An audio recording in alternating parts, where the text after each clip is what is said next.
कहानी की शुरुआत होती है साल 1965 में। अमेरिका के अंदर चल रही सिविल वॉर अब अपने आखिरी समय पर थी। तभी हम एक कैप्टन को देखते हैं जिसके हाथ में एक सोने का सिक्का है। वो इस तरह के सिक्कों से भरे हुए कई बक्से एक जहाज के अंदर लोड करवा रहा था। इन बक्सों के ऊपर CSA लिखा था। तभी अचानक ही उनके ऊपर हमला हो गया, लेकिन कैप्टन ने जल्दी से जहाज को पानी में उतारा और सारे इंजन बंद कर दिए ताकि अंधेरे में उसके जहाज का किसी को पता न चले। और हुआ भी कुछ ऐसा ही, वो दुश्मनों से बचकर निकल गए। अब कहानी आज के समय में पहुंची जब WHO की एक वैन में डॉक्टर सोफिया बैठी थी। ये वैन अभी अफ्रीका के लास वेगस शहर में है। इस शहर में एक बीमारी तेजी से फैलने लगी है। एक नए मरीज की जांच करने पर पता चला कि उसे भी वही बीमारी है जिसके बारे में अभी वो कुछ भी समझ नहीं पाए हैं। मरीज की मां ने बताया कि कुछ दिन पहले ये अपने पिता के साथ माली देश गया था और वहाँ से लौटने पर इसकी ये हालत हुई है। सोफिया ने मरीज को गाड़ी में बैठाया और अपने सीनियर से बात की कि अब इसे भी मिला लो तो टोटल 6 लोग हो चुके हैं। हमें जल्दी से WHO को ये फाइल देनी चाहिए। लेकिन सीनियर का मानना था कि इतने कम केसेस में कोई उनकी मदद नहीं करेगा। सोफिया अब माली देश जाकर ये पता लगाना चाहती थी कि वहाँ ऐसा क्या है कि लोग बीमार पड़ रहे हैं। माली देश में इस वक्त अंदरूनी जंग चल रही थी और सीनियर ने कहा कि कोई भी तुम्हें ऐसे खतरनाक हालातों में उस देश में जाने की परमिशन नहीं देगा। इसी दौरान एक नकाबपोश आदमी उनके ऊपर नजर रखे हुए था। शायद उसे इन डॉक्टरों का यहाँ आना पसंद नहीं है। तभी सोफिया को ध्यान आया कि मरीज के पिता का भी सैंपल ले लेना चाहिए। जिसके बाद सोफिया लाइट हाउस की तरफ निकल गई जहाँ वो काम कर रहा था। वहाँ पहुंचकर सोफिया ने देखा कि उसकी भी बिल्कुल वैसी ही हालत है जैसी उसके बेटे की थी, बल्कि वो तो जान गंवा चुका है इस बीमारी से। सोफिया ने चुपचाप उसका सैंपल लिया और बाहर आ गई। इसी बीच पास के समुद्र में एक आदमी बोटिंग कर रहा था और नकाबपोश आदमी जो दूर से डॉक्टर्स को देख रहा था, उसने अचानक सोफिया पर हमला कर दिया। लेकिन उस बोटिंग कर रहे आदमी ने तभी वहाँ आकर सोफिया को बचा लिया। लेकिन इसी हाथापाई में वो नकाबपोश आदमी सोफिया का बैग लेकर वहाँ से भाग गया। जब सोफिया की आंख खुली तो वो नोमा नाम के एक जहाज पर थी जो समुद्र में खजाना ढूंढने वालों का एक जहाज है। बाहर वही आदमी था जिसने सोफिया की जान बचाई थी। यह आदमी समुद्र में ढूंढी हुई एक कीमती मूर्ति लेकर बाहर निकला। ये लोग दरअसल ढूंढना तो उसी CSA वाले जहाज को चाहते हैं, लेकिन आज तक उसका कोई सुराग ही नहीं लग पाया। तभी अल्मोरा जो कि इस जहाज का मालिक है वहाँ आया। जिस आदमी ने सोफिया को बचाया उसका नाम डग है। अल्मोरा ने डग से कहा कि जो खजाना हमने ढूंढा है उसे रात को होने वाली म्यूजियम पार्टी में डिस्प्ले पर लगाना है, इसलिए जल्दी से साफ करवाओ उसे। जिसके बाद डग एक नाइजीरियन डीलर से बात करने गया। पार्टी में उस बेशकीमती मूर्ति को सबके सामने दिखाया गया। ये असल में एक अफ्रीकन राजा की कब्र है जिसकी कीमत हजारों करोड़ रुपए होगी। डग जल्दी से उस डीलर के पास पहुंचा और वहाँ उसने डग को एक सिक्का दिखाया जिस पर CSA लिखा हुआ था। डग ने तुरंत ये सिक्का लिया और कहा कि ये तो बरसों से मेरा सपना है। आज तक किसी को नहीं पता चला कि वो जहाज कहाँ गायब हो गया। पार्टी में मैस्कॉट कंपनी का मालिक भी है जिसने खजाने की खोज पर पैसा लगाया था। इस आदमी की माली देश में काफी अच्छी जान पहचान है, इसलिए सोफिया ने उससे मदद मांगी वहाँ पहुँचने के लिए। कंपनी के मालिक ने कहा कि वहाँ जाने में बहुत खतरा है, लेकिन अगर वो फिर भी जाना चाहती है तो वो रास्ता निकालने की कोशिश करेगा। कुछ देर में डग भी वहाँ आ गया और उसने CSA का वो सिक्का जेम्स को दिखाया। उसने ये भी बताया कि ये सिक्का माली में रहने वाले एक आदमी को मिला है और डग का मानना है कि उस जहाज का मलबा भी माली में ही कहीं मौजूद होगा। जेम्स ये सुनकर काफी खुश हो गया और उसने डग और अल्मोरा को 3 दिन के लिए माली जाने की इजाजत दे दी। वहाँ जाकर वो इस जहाज को ढूंढने की पूरी कोशिश करेंगे और अगर जरा सा भी कुछ सुराग मिला तो फिर पूरा ऑपरेशन स्टार्ट हो जाएगा जहाज को ढूंढने का। अगले दिन जब ये लोग पोर्ट पर पहुंचे तो वहाँ सोफिया और डॉक्टर जैक पहले ही बैठे थे। सोफिया ने डग को बताया कि जेम्स ने कहा है कि मैं और डॉक्टर जैक भी तुम्हारे साथ जा सकते हैं माली। और फिर ये 5 लोग माली की तरफ निकल गए। रात को खाना खाते हुए डग ने सोफिया को सिक्के के बारे में बताया और ये भी कि इस जहाज को ढूंढना डग का बचपन का सपना है। माली पहुँचते ही सोफिया और जैक अपने रास्ते निकल गए और डग और बाकी लोग उस आदमी के घर पहुँचे जिसे सिक्का मिला था। उसके घर जाकर पता चला कि वो आदमी मर चुका है। उस जहाज तक पहुँचने का उसका रास्ता फिर से बंद हो गया था। तभी डग को वहाँ एक मस्जिद दिखाई दी। ये तीनों वहाँ जाकर एक आदमी से मिले। अक्सर ऐसी धार्मिक जगहों पर पुराने रिकॉर्ड्स दर्ज रहते हैं। डग के पूछने पर वहाँ एक आदमी ने पुराने रिकॉर्ड्स भी देखा। तब पता चला कि सालों पहले वहाँ के पोर्ट में एक जहाज आया था, लेकिन उस जहाज में कोई भी जिंदा नहीं बचा था और पानी का बहाव इतना तेज था कि वो जहाज बहकर आगे की तरफ चला गया। ये जानकारी डग के काफी काम आने वाली थी। वो तुरंत जाकर जेम्स से मिला और उसे सब कुछ बताया। बिना देर किए ये लोग जाव शहर जो कि यहाँ से थोड़ा आगे है उसकी ओर बढ़ने लगे।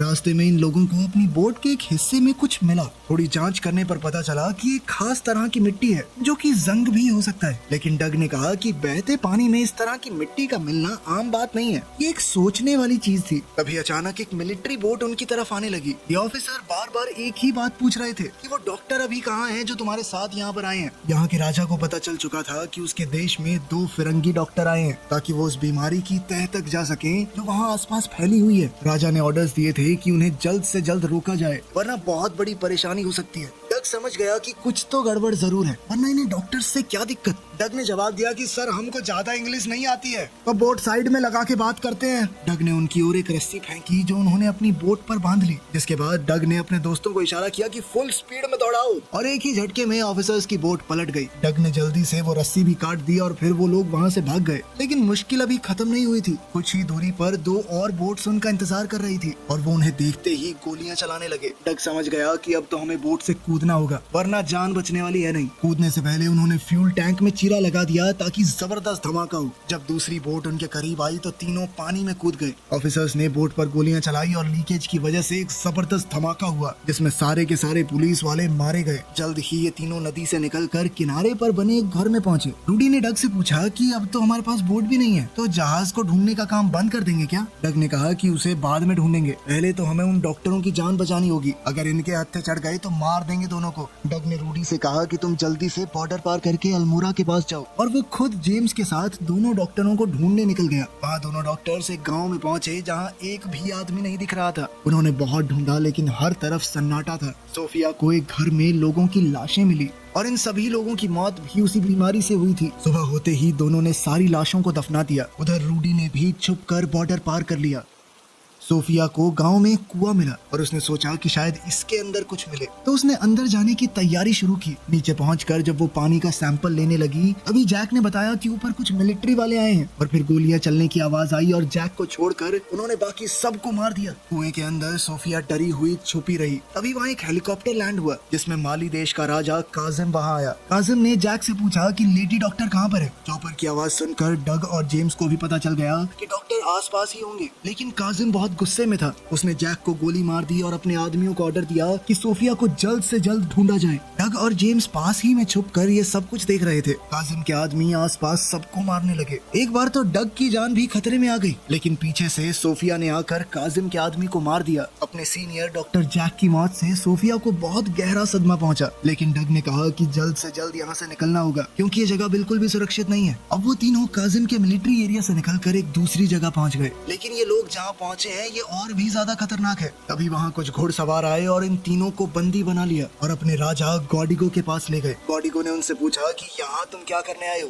सोफिया ने बताया कि मैं एक डॉक्टर हूँ और एक बीमारी फैली हुई है आपके इलाके में, उसकी खोज कर रही हूँ। बीमारी का नाम सुनकर उसे एक कमरे में ले जाया गया जहाँ न जाने कितने लोग उसी बीमारी से मर चुके हैं। सोफिया ने जाँच करके कंफर्म किया कि हाँ, इन सब की मौत भी उसी बीमारी से हुई है। उसी का पता लगाने आई हूँ मैं यहाँ पे। थोड़ा सोचने के बाद गॉडिगो ने उन सबको अपने शहर में रहने की इजाजत दे दी। इसके बाद सोफिया ने वहाँ के पानी की जांच की तो पता चला कि उस जगह का पानी जहरीला हो चुका है और ये नेचुरल तरीके से नहीं हो सकता। इस पानी में जरूर जानबूझकर कुछ मिलाया गया है। यही बात उन्होंने राजा को बताई और कहा कि पानी में ये जहर कहाँ से आ रहा है, इस बात का पता लगाना ही होगा। राजा ने भी हामी भरते हुए कहा कि जल्द से जल्द पता लगाओ, तुम्हारी जितनी मदद मुझसे हो पाएगी मैं करूंगा। इसके बाद जेम्स वहाँ के बच्चों के साथ फुटबॉल खेल रहा था। जब बॉल थोड़ा आगे चली गई तो वो उसका पीछा करते हुए एक अनोखी जगह पर पहुंचा। इस जगह पर तो अलग सी पेंटिंग्स बनी हुई थी और ताज्जुब की बात यह है कि इन पेंटिंग्स में उस जहाज का जिक्र है जिसे वो ढूंढते हुए यहाँ पर आए हैं। पता चला कि वो यहीं पर किसी सूखे रेगिस्तान में दबा हुआ है। सोफिया और डग भी वहाँ इसे देखने पहुँचे। डग ने बताया कि आज से 200 साल पहले इस जगह पर एक नदी थी, लेकिन आज वो नदी सूख चुकी है। अब वो तीनों ही नदी को ढूंढने की तैयारी में लग गए। अभी वो लोग इस नदी को ढूंढने का प्लान बना ही रहे थे कि तभी उन्हें इस पेंटिंग में एक किला दिखाई दिया। मतलब इस नदी के आसपास कोई किला भी था और डग का मानना है कि हो सकता है जो पानी इस गाँव में आ रहा है जहरीला पानी वो उसी नदी का हो, नदी पूरी तरह से सूखी ना हो, उसका पानी नीचे ही नीचे चल रहा हो। अब इन तीनों ने नदी की तरफ बढ़ने का सफर शुरू किया, उस रास्ते पर जहाँ 200 साल पहले नदी हुआ करती थी। जल्द ही उन्हें वो किला भी दिख गया। इस किले पर चढ़ने के बाद उन्हें एक सोलर प्लांट दिखाई दिया जो कि मैस्कॉट कंपनी का था। लेकिन ऐसी सुनसान जगह पर एक सोलर प्लांट के होने का कोई मतलब समझ नहीं आया। डग को कुछ दूरी पर एक ट्रेन दिखाई दी। ये लोग धीरे धीरे ट्रेन की तरफ बढ़े और चालाकी से ट्रेन के अंदर घुस गए। वहीं रूडी अब अल्मोड़ा के पास पहुंच चुका था। रूडी को अपने कपड़ों पर वैसे ही लाल जंग का सैंपल मिला जो उन्हें माली में अपनी बोट पर मिला था। जब रूडी ने सैंपल की टेस्टिंग की और रिजल्ट अल्मोड़ा को दिखाया तो वो ये देखकर हैरान रह गया। वहीं सोफिया, जेम्स और डग उस प्लांट के अंदर पहुंच गए। अंदर जाकर उन्हें समझ आया कि ये प्लांट एक रेडियो एक्टिव केमिकल बनाने के लिए काम कर रहा है जो कि यहाँ मौजूद तेज सूरज की रोशनी की वजह से बहुत जल्दी बनकर तैयार हो जाएगा। तभी वहाँ सोफिया की नजर कुछ कंटेनर्स पर पड़ी जिन्हें अंडरग्राउंड ले जाया जा रहा था। इन तीनों ने उस आदमी का पीछा किया और जब बेसमेंट का दरवाजा खुला तो तीनों देखते ही रह गए। इस बेसमेंट में हजारों टन के हिसाब से रेडियो एक्टिव और जहरीले केमिकल सालों से पड़े हुए थे। कुछ कंटेनर तो दिख रहा है कि लीक भी कर रहे हैं जो कि जमीन के अंदर रिसते हुए नीचे से बहने वाली नीरजा नदी में मिल रहे होंगे। और इस नदी का पानी माली का पूरा देश पीता है। इसी वजह से ये बीमारी इतनी तेजी से फैल रही है। वहाँ अल्मोड़ा और रूडी उस रिपोर्ट को लेकर यूएस एम्बेसी पहुंचे। ये रिपोर्ट देखकर यूएस एम्बेसी के आदमी को भी विश्वास नहीं हुआ कि ऐसा कुछ भी हो सकता है। वहीं जेम्स अपने दोस्तों के साथ प्लांट से भाग ही रहा था कि तभी मैस्कॉट के लोगों ने उन्हें पकड़ लिया। मैस्कॉट ने सोफिया से पूछा कि तुम लोग यहाँ क्या कर रहे हो और इस जगह का तुम्हें पता कैसे चला। सोफिया ने मैस्कॉट से कहा कि तुम इस प्लांट में जो भी कर रहे हो उससे लोगों की जान जा रही है। जिस पर मिस्टर मैस्कॉट ने कहा कि वो ऐसा कुछ नहीं कर रहा, बल्कि हम तो जहरीले केमिकल्स को आग में जला रहे हैं, खत्म कर रहे हैं। सोफिया ने उसे बताया कि जो केमिकल तुमने बेसमेंट में स्टोर किए हैं वो नदी में मिल रहे हैं जाकर, जिसे लोग पीकर बीमार पड़ रहे हैं। ये सुनकर तो मिस्टर मैस्कॉट भी डर गया कि कहीं ये सच तो नहीं। अब वो लोग डग और जेम्स को बांधकर कहीं ले जाने लगे। डग ने दिमाग चलाया और सोने के सिक्के की मदद से ट्रक के पीछे का दरवाजा खोल दिया, जिससे वो लोग ट्रक से अलग हो गए। मिस्टर मैस्कॉट जल्द से जल्द काजिम से मिला और जो बात भी सोफिया ने उसे बताई थी मैस्कॉट ने काजिम को बताई। काजिम ने कहा कि अगर उसे चिंता है तो प्लांट को बेशक बंद कर दे, लेकिन उसके पैसे उसे हर महीने मिलने चाहिए। उसे फर्क नहीं पड़ता लोगों के मरने से। डग और जेम्स अब इस रेगिस्तान में भटक रहे थे। उनके हाथ अभी भी बेड़ियों से ट्रक के दरवाजे से बंधे हैं। ऐसे ही बंधे हुए वो काफी दूर तक चले गए। काफी देर तक चलते चलते वो लोग भी हिम्मत हार चुके थे। लेकिन तभी बीच रास्ते में उन्हें एक टूटा हुआ प्लेन मिला जो क्रैश हो गया था। लेकिन इस प्लेन के टायर अभी भी सही थे। किसी तरह ये जहाज को रेत पर ग्लाइड करवाते हुए उस पर सवार होकर आगे जाकर एक गांव में पहुंचे। यहाँ उन्हें एक टेलीफोन मिला तो उन्होंने अल्मोड़ा को फोन किया और सारी कहानी बता दी। सोने के सिक्के को बेचकर डग ने एक जीप खरीदी। ये जीप लेकर डग और जेम्स पहुंचे गोडिगो के पास और उसके आदमियों से मदद मांगी ताकि वो लोग मिलकर काजिम से लड़ सके। लेकिन गोडिगो के पास इतने आदमी नहीं थे और न ही काजिम की तरह बड़े बड़े हथियार, इसीलिए गोडिगो ने लड़ने से मना कर दिया। लेकिन उसने अपनी गाड़ी उन्हें दे दी जो गोडिगो ने काजिम से खरीदी थी। इस कार को लेकर जेम्स और डग प्लांट पर पहुंचे, लेकिन वहाँ उन्हें गेट पर ही रोक लिया गया। ये दोनों जबरदस्ती बंदूकों के सहारे अंदर घुस गए और वहाँ मैस्कॉट को पता चल गया कि कोई तो अंदर घुस चुका है, जिसके बाद वो तुरंत ऊपर वाले हिस्से में चला गया। डग और जेम्स जैसे ही अंदर गए उन्हें देखकर हैरानी हुई कि पूरा प्लांट खाली हो चुका था। तो जेम्स ने कहा कि शायद मैस्कॉट को यकीन हो गया है कि उसकी वजह से लोग मर रहे हैं और ये बात अमेरिका तक पहुंच गई होगी,